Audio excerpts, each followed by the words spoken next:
Finalement, est-ce qu'on peut dire que tout le film n'est qu'un rêve à la fin? Dernière question. Et dernière vidéo. Et grande question qui, j'espère, suscitera des commentaires parmi vous parce que c'est tendancieux en fait. Je pense même que c'est libre d'interprétation aussi. Je dirais même plus, c'est libre d'interprétation. Donc, est-ce que tout ce film est un rêve ou pas? Eh bien, je vais commencer à répondre, hein, puisque tu as l'air hésitant à savoir oui. comment aborder la question. Oui, non, j'ai mes petites idées, mais vas-y, je te laisse parler et puis on va voir. Alors, pour moi, c'est clairement un rêve. C'est clairement un rêve, et ce rêve commence au moment où elle tombe dans le vieil arbre entre les racines. Et d'ailleurs, je pense qu'elle s'est cogné la tête et que du coup, elle a tout rêvé vitesse grand V. Et que c'est la suite, enfin la continuité de ce rêve dont elle parlait quand elle était gamine. Et que oui, c'est tout son imaginaire, tout ce que lui a enseigné son père au final sur la façon de rêver, de créer le monde, de le percevoir, et donc comment dire, d'aller au-delà de soi au final en combattant le dragon. Et cette capacité donc qu'elle avait à combattre à l'épée, comme dans nous tous dans un rêve, on arrive tous à faire des choses extraordinaires, et ces choses extraordinaires se passent dans ce rêve, se réalisent aussi bien au niveau pour moi de toute la création de l'univers, des capacités qu'elle se découvre. Et je finis, après je te laisse la parole, hein. Et même par exemple quand on voit donc le lapin au début ou la chenille, c'est à la fin qui est devenu un papillon. Tous ces petits détails en fait qui sont fantasmés parce que quelque part elle est tellement rêveuse. D'ailleurs on voit au moment du bal, au début, quand elle essaye de commencer à imaginer des choses impossibles, et que tout le monde un peu la croit folle parce qu'il faut rester terre à terre et gna gna. Du coup c'est des choses où elle est tellement renfermée dans ce monde terre à terre que du coup elle imagine des choses en étant éveillée un petit peu pour pouvoir sortir, et que ça se trouve elle voit juste un lapin et elle fantasme sur un lapin en costume, et du coup elle le poursuit tout simplement quoi, comme quand on revoit la chenille. Mais pour moi c'est juste assommé, elle a rêvé. Après tu me dis ce que t'en penses. Bien sûr, mais là Burton il était chiant quoi, sur quelques détails. Il a vraiment cherché à nous embrouiller. Parce que, parlons d'un point de vue d'abord scientifique, même si c'est pas le but d'un film, mais... il y a des films à but scientifique aussi. Oui, c'est sûr, mais là, rien que ce détail chiant, là, où au début, t'as son père, son oncle, là, putain, ça m'embrouille, cette affiliation, là. Non, l'associé de son père, bref, qui lui dit que quand elle rêve, quand elle fait un mauvais rêve, le seul moyen de se réveiller, c'est de se faire mal, quoi, de se pincer. Tout le monde connaît ça, tout le monde connaît ce vieil adage.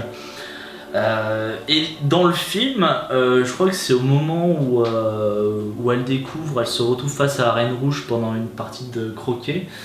Elle finit par se pincer et en fait elle se fait mal.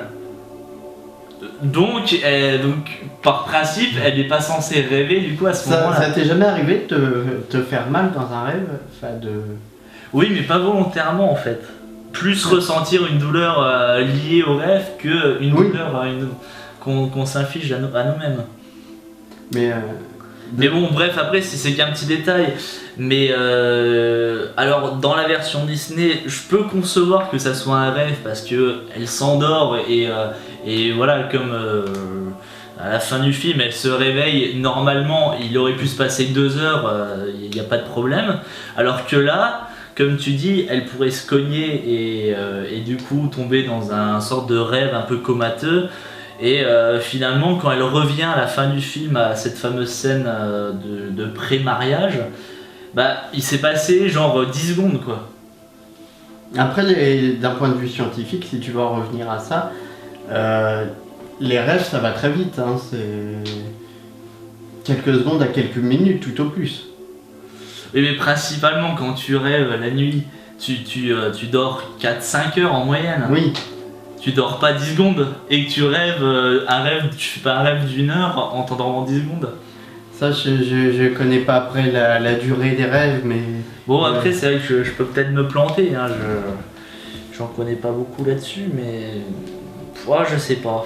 Mais d'ailleurs, Je sais ça pas. pourrait expliquer un petit peu aussi le fait qu'elle rêve d'autres petits détails sur lesquels tu tatillonnais dans les questions précédentes. Ça peut expliquer beaucoup de choses, effectivement. Notamment quand tu te demandais d'où venaient les suivants de la reine, tu sais, qui avec les pastiches. Aussi, ouais, pareil. Pareil, ils viennent d'où Voilà, ils sont humains au final. Donc, S'ils sont rêvés tout ça et qu'il peut se passer tout et n'importe quoi, ils peuvent être simplement le fruit de l'imagination d'Alice. Hein. Simplement. ouais, La représentation donc, qu'elle se faisait de la bourgeoisie où tout le monde devait être calibré de telle manière, se retrouve Ouais. déformé et humorisé. Humorisé. humoristisé. Bon, enfin bref, on a compris l'idée. Dans le rêve d'Alice. Après, il y a une question qui me pose aussi problème, mais peut-être que je m'en souviens plus trop, ça fait genre 10 ans que j'ai pas revu le dessin animé, mais d'après mes derniers souvenirs, et tu pourras me contredire, ou vous pourrez me contredire, le déroulement du rêve se fait à la première personne, enfin pas en caméra, mais on suit toujours Alice. Ah oui, oui. Donc tout ce qu'Alice voit, on le voit à l'écran, sauf que dans la version de Burton, on voit des choses que Alice ne voit pas en fait. Certes. Donc la question au niveau réalisation, développement du rêve, il y a un truc qui cloche, mais bon après c'est qu'un détail, chipote. Après, j'ai peut-être un petit peu des petites idées là-dessus. Hein. D'un point de vue purement technique, d'un point de vue purement formel, hein, sans sens, fallait montrer. Enfin, il y a des scènes, notamment la scène de la décapitation du chapelier, qui était obligée d'être montrée pour comprendre comment il s'échappe. Ouais, c'est sûr.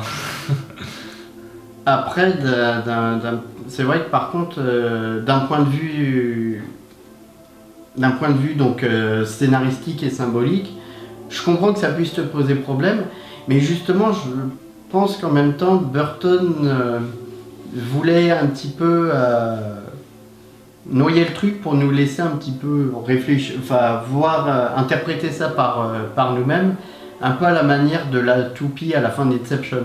Ouais. Tu vois ce que je veux dire? Oui, bien En sûr. montrant certains détails, parce que même dans Inception, tu ne suis pas un seul point de vue de personnage, même quand tu es dans un rêve. Alors que à chaque fois, c'est le rêve d'une personne. Oui, qui parce que s'envoie dans la c'est le rêve d'une personne et plusieurs personnes différentes. Alors que là, c'est le rêve que d'une personne dans Alice. Enfin, du coup, il y a toujours ce souci, je pense, de libre interprétation.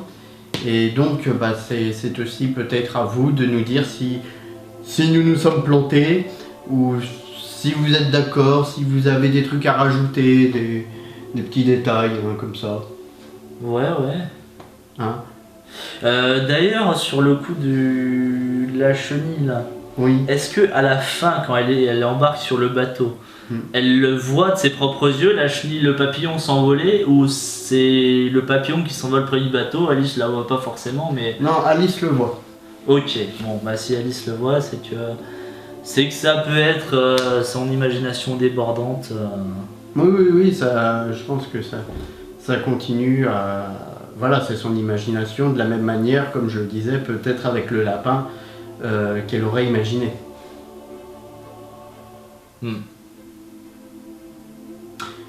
Je pense- C'est compliqué en fait. Mais après, oui, je pense que chacun est libre d'interpréter ce film comme il entend. C'est d'ailleurs ce que j'ai trouvé intéressant avec ce film, c'est qu'il nous laisse pas mal débattre sur quelque chose à la base qu'on pensait faire en quelques minutes. C'est ça. Normalement, c'était 15 minutes hein, qu'on voulait faire la vidéo, mais. Donc on a été aussi surpris quand on a commencé à en parler. Je trouve que ça fait plaisir de pouvoir parler autour d'un film, même si c'est pas un chef-d'œuvre, même si c'est pas un grand film. Au moins on a pu échanger, voilà, donner une petite bazounette sur quelque chose et puis peut-être vous faire réagir. Voilà, mais bon, pour conclure, je dirais que c'est un film. Je pense que c'est un film avant tout à destination plus des enfants que des adultes. Enfant, adolescent, je dirais. Ouais, mais ouais, voilà. Mais ça va pas toucher un large public, je pense. Non. Non. Enfin voilà quoi, du coup, n'hésitez pas à réagir, hein, Ouais, bien et- sûr. Puis si jamais ce débat vous intéressait, vous pouvez aller voir nos différentes chaînes, donc avec nos différentes vidéos. Je vous mettrai des liens quelque part par ici. Je ne sais pas encore où, D'accord. je n'ai pas le cadre sous les Il y yeux. a un lien qui vient d'apparaître là, justement.